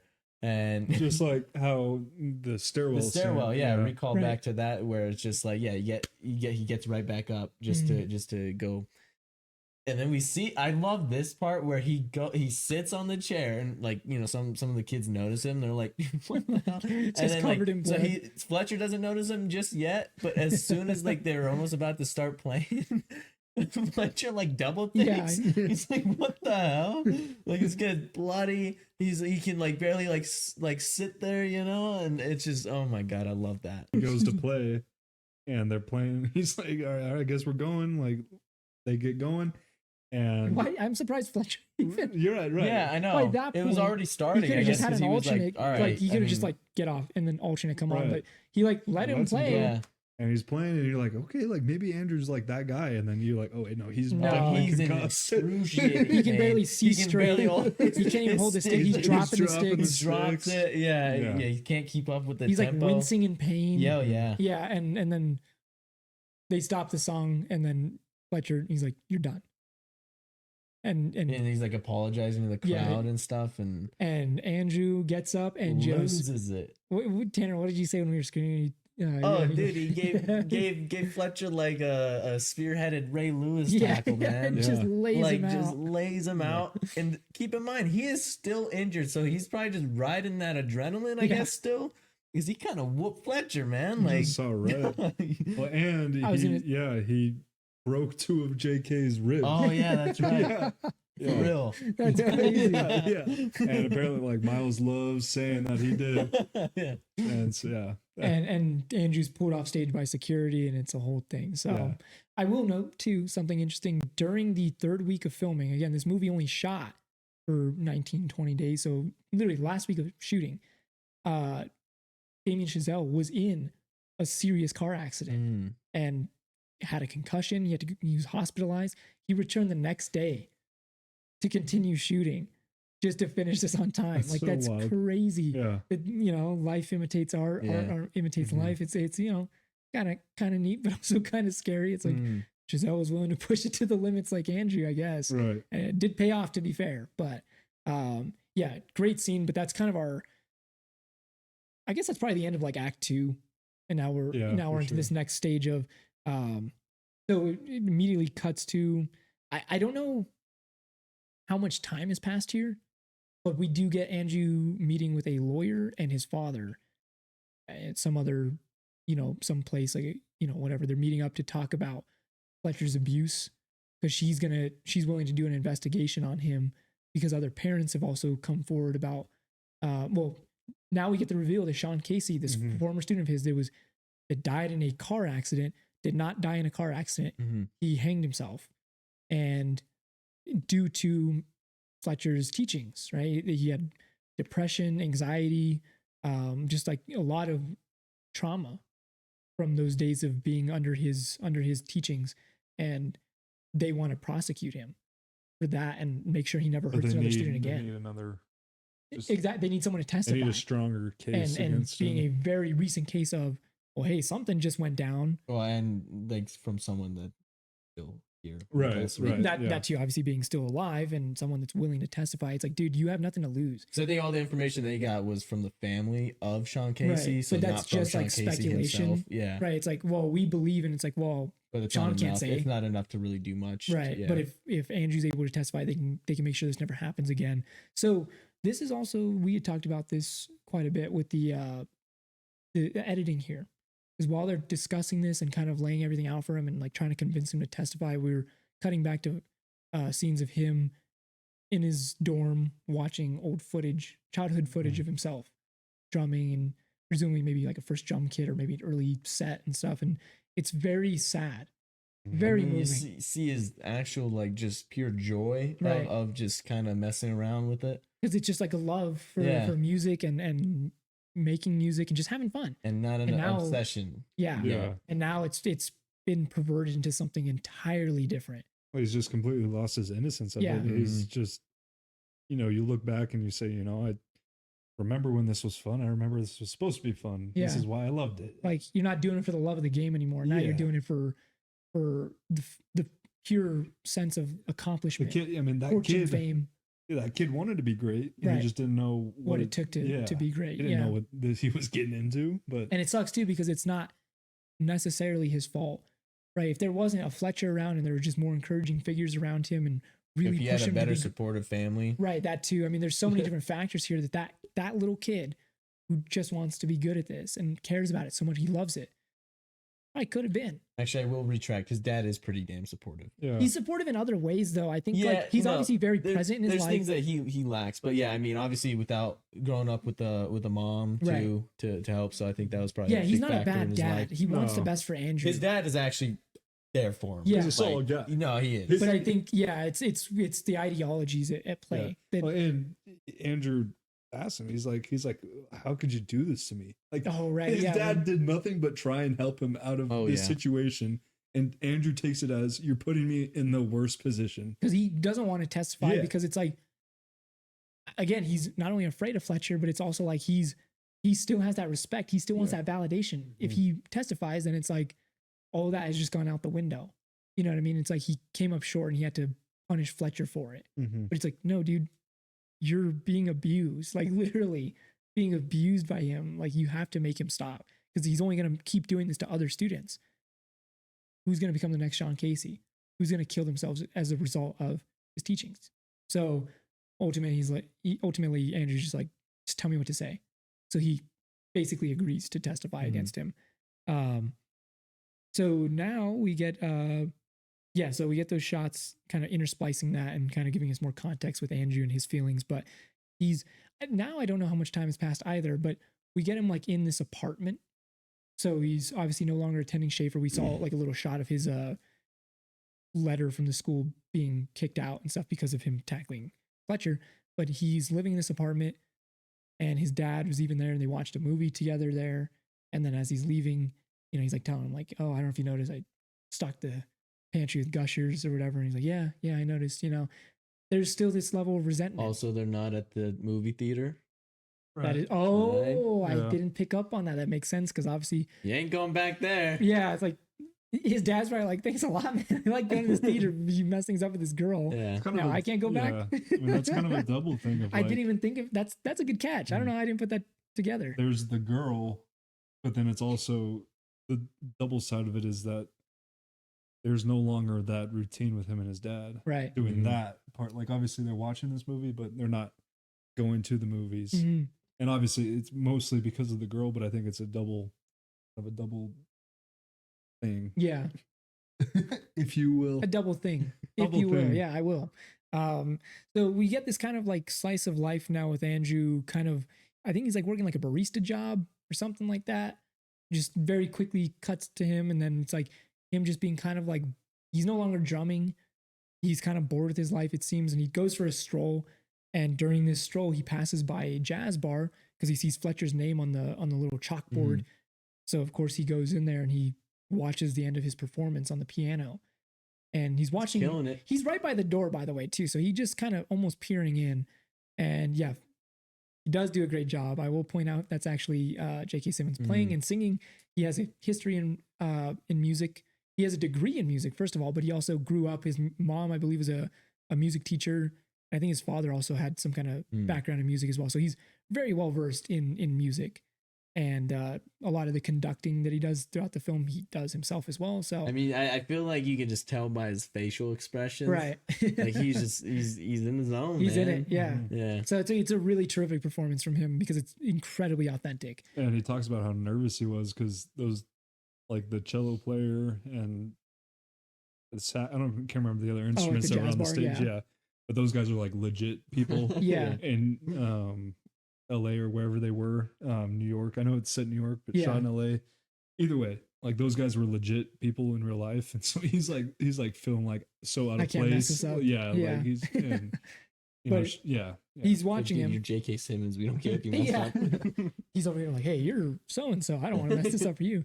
So he's watching him play. He ends the song, and then Fletcher looks out into the audience and locks eyes with Andrew, and Andrew kind of again He's like, darts "I gotta out. get out He's of trying to get here." out of there, but other people were kind of blocking the Literally entrance. right by the door too. He's Yeah, so and close. somehow, like a phantom, Fletcher Andrew! appears behind him. Yeah, he calls out to him, and then they He end up got sitting there down to so talk. fast. So and he fast, like was immediately far he's behind from him. So they sit down together and they have this conversation. You know, he's telling, he's like, I don't know if you heard, but I'm no longer a Schaefer. He's like, oh, really? He's He's like, being coy. did, Yeah. did you quit or something? Even though, of course, he's the one that testified against him. And he tells him that he was fired because some parents came forward. He says he believes there's some parents from Sean Casey's here. And again, yeah, playing coy here and there. But then they start talking about, Well, they jazz. both are. yeah, exactly. Yeah. They're both playing coy. Yeah. They start talking about jazz and what it means to be great. Again, they're referring to Charlie Parker and all this and that. And Andrew questions his methods. Yeah, isn't there a line? Well, yeah, he's describing why he teaches the way he teaches. Yeah. Because he goes like, you know, he's like, I never had my Charlie Parker, but at least I could say I actually tried. Like, I'm never gonna apologize. Yeah, for that. I'm never going to apologize for that or the anything like that. Because he believes that to achieve greatness, again, you have to have these big moments. You have to push people beyond what they're willing or even think that they're capable of to achieve that greatness. Well, but again, two then worst Andrew asks him, words yeah. in the English vocabulary is good job. Yeah. Yeah. So it's And- very flawed. Well, I think Andrew also asked him, like, well, do you think that maybe your methods could discourage the next Charlie Parker? And he's like, No, no, No. Yeah. Charlie Parker would have never gotten discouraged. Yeah. So it's a very definitive, like he's so stuck in his ideology that he doesn't even question that. Yeah. It's like, no, it's either it's my way or the highway, and it's always been that way. So and Andrew, yeah, like you had said, like, isn't there a line? Mm-hmm. You know, like you can push people, but yeah, I think you're pushing people too far. Mm. But either way, they talk about that. They leave the bar. Well, and I do want to say Oh, on yeah. that, the lighting in this scene where they're talking perfectly cuts down JK's face into kind of emulating a Two-Face Mm. person, and like almost completely dark in the shadow, like on his, like towards the camera. Yeah. And as he's kind of like talking like a normal person, and you guys noted that he's wearing lighter color now, Mm. he's not in his black, and just kind of like, okay, maybe this movie's reaching a point of resolution, right? And it's just kind of a neat way to say, like, no, this guy's still got darkness like looming. I here. like that observation, the Two-Face aspect of it. I know, obviously, with our last episode, No Country, we talked about the shot of Anton Chigurh being split down the middle, but that's not More any, so because of his coin and stuff. and exactly. the That's like, decision-making. yeah, and that's like the fate aspect of it, Yeah. right? This, in this case, the Two-Face aspect of him, and he's done this throughout the film, of kind of lulling Andrew into this sense of false hope or confidence or whatever, this comfortability, because you can talk to him very sweet and talk to him very subtly, and he seems very real in this scene too, because now it's like he doesn't have the baggage of being his conductor, his boss or whatever. It's like we're just two guys. Yes, but I think, like, I guess I remember watching for the first time and just remembering like that whole thing of both of them being coy. Like, I don't, like, obviously you don't know, Fletcher knows, but like you can kind of gather exactly. that, Yeah, right? you can still imply that. Again, how chill he's being. It's like, It's hard. It's a very So I very guess layered it's a performance. bit unsettling there. Yeah, it's still like, it's nerve wracking, but And it's then, like, of course, but they either way, leave he the can't bar. hurt Oh, him, he's right? drawn fully out into this light now. Now he's fully Yeah. like, hey, See, because that's the thing with the threat of him, like possibly knowing, what can he even do? He's no longer in charge of him anymore. He's not in Andrew's life. It doesn't matter. But then sucks him right back in. He asks him as Andrew's leaving, as they start to depart, he asks him like, hey, I got this, there's like this jazz event coming up or whatever. And Fletcher's leading a new band. They're playing the old songs, Whiplash and Caravan. And he asks him if he wants to be his drummer. And he even asks, what about Connolly? He's like, Connolly was only only incentive for you. And then he's like, and Tanner? And he's like, oh, you end up going pre-med, I guess he got discouraged. Yes, he got discouraged. Yeah. So it's like Andrew, that Green Goblin mask is calling out Oh, to him yeah. again, right? It's just I like, mean, the way he opens up his Yeah. closet, it's literally, it's like he's just like looking at his jump kit and this stuff. symbiote suit. The Green Yeah, it's Goblin literally mask. him busting out the symbiote suit out of the little Yeah, briefcase, yeah. and he's like, like, oh hell yeah. And so and well, but before this too, well, I mean, he does bust that out, but then he also kind of gets this confidence again. Calls Yeah, Nicole. the smile Right. of hope there from him. He decides to call his ex Nicole, and he's like, Oh, yeah. I'm gonna chat her up and see what's good. Calls her up, and he's like, it's very uncomfortable right away, and he's like kind of apologizing, but he's like, hey, so I have there's like this jazz event. I don't know if you'd want to go, whatever. He's like, I'd have to ask my boyfriend if he doesn't really like jazz music, so she's kind of like, fuck off. Yeah, Like, she doesn't have to say it, but it's like, bro, like, do you not remember how you like dog, broke get my out, heart? yeah. Like how rude you were to me, like how cold, and now you're gonna, hey, you want to come to this jazz event?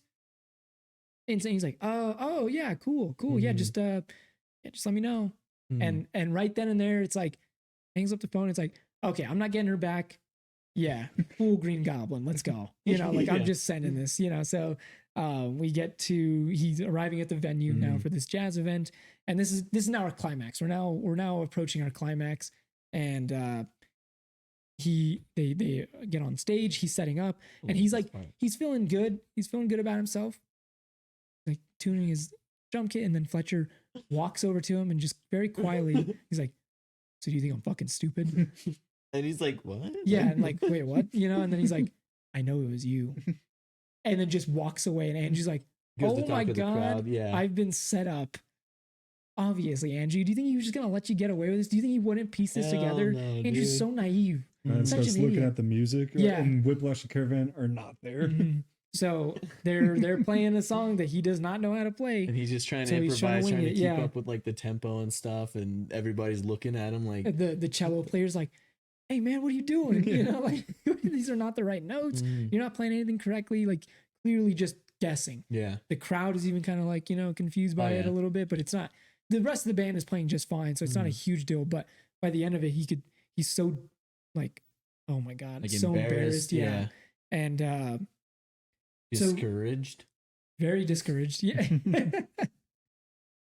So he, in this moment, so in between songs, he just storms off stage. He leaves the stage. He's been beat.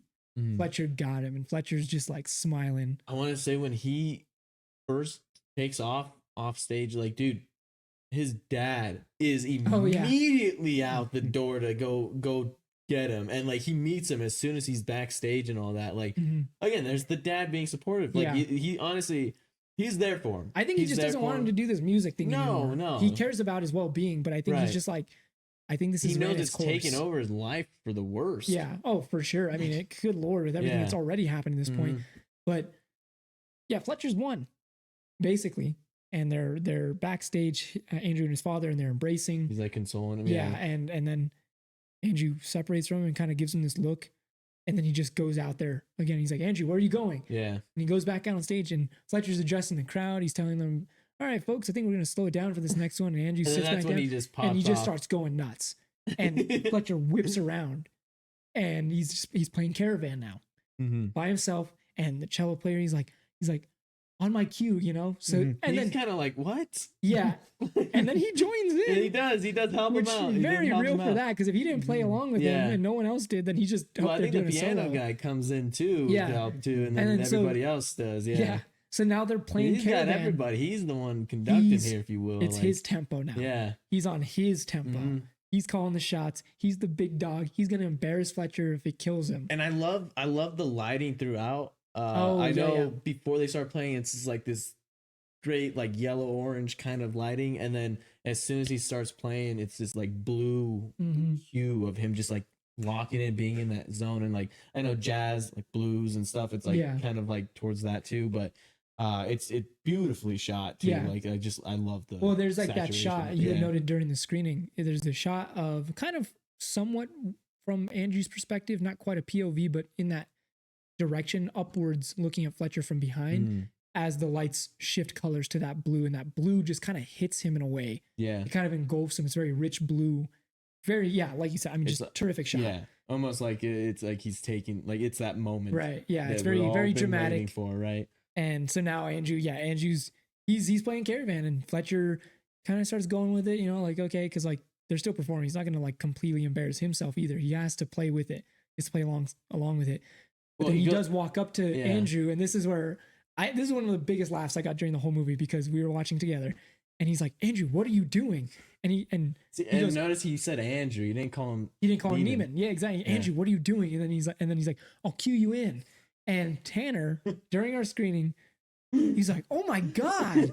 Yeah. And I'm thinking like, that wasn't that, he's just like, yeah, he's calling the shots. Like, yeah, go Andrew, I guess. Tanner thought he said, I'll kill you. Yeah. Fletcher just straight up like, I'll kill you, and just keeps drumming. Yeah, I was like, it's so kind of like nonchalant. I was like, that's I'll kill crazy. you. And then you said what he actually says, like, oh, that makes more sense. Because he kind of like walks away, like, oh fuck, Yeah. That's why I was like, he did tackle him already. Like, I don't know, maybe he's afraid of him. Right. A Is that little when bit. he slaps the symbol in his So Yeah. is that, well, he ends up coming back, and then he says, he's like, he said something like, I'll fucking destroy you, or something like that. And then he hits the symbol. Yeah. Like basically right he into. mouths FU at him. Yeah. So he's really feeling himself now. He's Yeah. got it. It doesn't matter. It's his show now. He's calling the shots. There's nothing you could do to stop him. He's no longer afraid of Fletcher. He's no He's longer in afraid that of all failing. black too. He's all Yeah. he's Yeah. Bully Full Maguire. symbiote. Fully consumed. Yeah, he's just, oh yeah, He's he's full- embracing it all. Yeah. Full And Bully Maguire. I now. love that moment of that like wide shot of the audience and then the stage, and you just see Andrew rocking the fuck out of those drums, and his dad, like, because you're in like his POV, because he's like outside of the door, he's not like in the inside, but he's like he has the door a little bit open, and he's just like watching through that little sliver, and you see him just like going at it, Mhm. and then but his like the dad's face Mhm. is like almost like, oh shit, I lost him. Mm-hmm. It's a sense of like, you see his face, and he's kind of like awestruck at first, like everyone else, yeah. but then his face just subtly drops to like, oh, but Oh, I've yeah. completely lost him now. There's no getting him back. Mhm. I've lost my son Mm-hmm. to this addiction. Yeah. This movie is like, Chazelle had kind of also wanted to make it like an allegory for like recovering drug addicts with him and Fletcher, and this is like, he's relapsed Mhm. and he's gone now. There's no getting him back right here. He's fully engulfed Yeah. by his obsession with being great, because he is great. He's killing it up there. But his dad is so scared of what that means. Oh, he's killing And it's a it out heartbreaking there, yeah. shot. I mean, that shot is, to me, I think it's the best shot in the whole movie. Yeah. I love it. Every single time I watch it, I like kind of like my heart skips a beat when I just see his face. It's so sad. Sad. Because yeah, like you said, his dad does care. He's a great dad. But he knows what this music thing means to Andrew and how far he's willing to go, and he just Mhm. hit that tipping point. So Andrew, I mean, yeah, he plays out the rest of this this solo. Or well, then we get to like basically like a big solo. I mean, he plays it up. It's just an incredible scene that doesn't seem to end. I mean, the And- back and forth with The him edit, and yeah. the Yeah. the Oh yeah, camera the very cool shifting camera and work then- there. and Yeah. then Jake or Fletcher coming. Oh, you're so It was close. bound to happen. Oh no, Fletcher coming up to the drum kit and working him down. Mm. Go down, go down. He's working him down to like 2, 2, 2, 2, and it brings it back up. Bring it back up, and he finally like rips off his coat again. Yes, he's like dude. finally fully back. He's like, he's back in the studio room, and he's like, "Let's go, like cook it, rock it." He's like, oh, Andrew's cooking right now. yeah, Yeah. Fuck the fuck out of those drums, Dale. yeah. Yeah. And then that's I mean, yeah, and then song, like it's like that dramatic, and then cut to black. Well, the eyes of you see the Oh, smile you're right. without Yeah, actually yeah. seeing the smile from You're right. Fletcher, Mhm. and then you see Andrew just gleaning, like, Yeah. just Oh, loving now it. he is literally Yeah, glowing. Like it's yeah. like he's like sparkling almost, and Yeah. Fletcher finally gives him that kind of like smirk, Yeah, he's like, right? Like he's of "All like right, fine, Charlie Parker, Yeah. yeah, and then Presumably. cut to black, which again is bad. This is a bad Yeah. thing. This is not a happy ending. Like a sports movie would paint this in a Yeah. good way. Mm. This is not a No. good thing. Again, This the dad's reaction says it all. But yeah, and then cut to black, and that's Whiplash. that is Um, Whiplash. phenomenal movie. Every time I watch this, I swear I forget to breathe because it's so exciting. It's so intense. I mean, You I think feel like you're I right there with mentioned Andrew. Huh? I think I mentioned when we were watching, I was like, dude, I just had like 3 panic Yes. attacks. Yeah. It's crazy, man. It's such a captivating movie. It's a quick watch. It's so like, I mean, breakneck pace. You're in it immediately. You're introduced to the characters, what they're all about, and then just goes from there. And you see these I events kind of play out. compared that to jazz. Right. Yeah. It's very, Yeah. it's very erratic in that way too, where it can be kind of Like the highs and and it lows can slow of down sometimes, everything, and then, emotions, and very much like jazz music. I mean, from the editing to the score to the cinematography, and then of course to the performances, this movie, top to bottom, front to back, is just like, what a revelation. Honestly, this movie, I'm so glad it got picked finally. I know it had been on one of my personal choices on the wheel for a good while that hadn't been picked. So glad it finally got picked. I'm glad we all got to watch it and finally talk about it, because it's been killing me not to talk about this. Yeah, phenomenal movie. But you guys have anything else to add about the movie before we jump into our scores? No, I mean, it's just, I guess I can't say no, I don't, and then go into something. So Yeah. I don't know. Tanner, you want to jump into scores? Yeah, Okay. let's do scores. Well, I'll start us off since, of course, this is my pick for this episode. Again, I just want to point out, I picked this movie. There's no real personal reason other than the fact that it is just a banger. Yeah. Flat out banger. It's just like, this makes me want to make a movie. This inspires me alongside all of those other great kind of like, I know it's not a directorial debut. It's his kind of like wide release debut. He had one film beforehand, not counting the short film, of course, but one film that's not rated. So it's not like a wide release movie or anything like that. But this movie coming out of the gates like this is so impressive. I mean, Chazelle was a young guy when he made this and clearly meant a lot to him. He used a lot of his own personal anecdotes.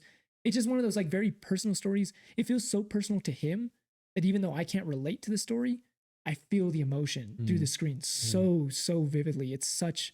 He walks you through. Exactly. Yeah. Again, I don't know anything about... I know very, very little about jazz. You know, I took a single jazz history course in college and couldn't tell you anything about it other than I like the music, but I don't know anything about the actual making of the music or anything like that. But this movie cinematically is phenomenal. I'm going to give it my first 10.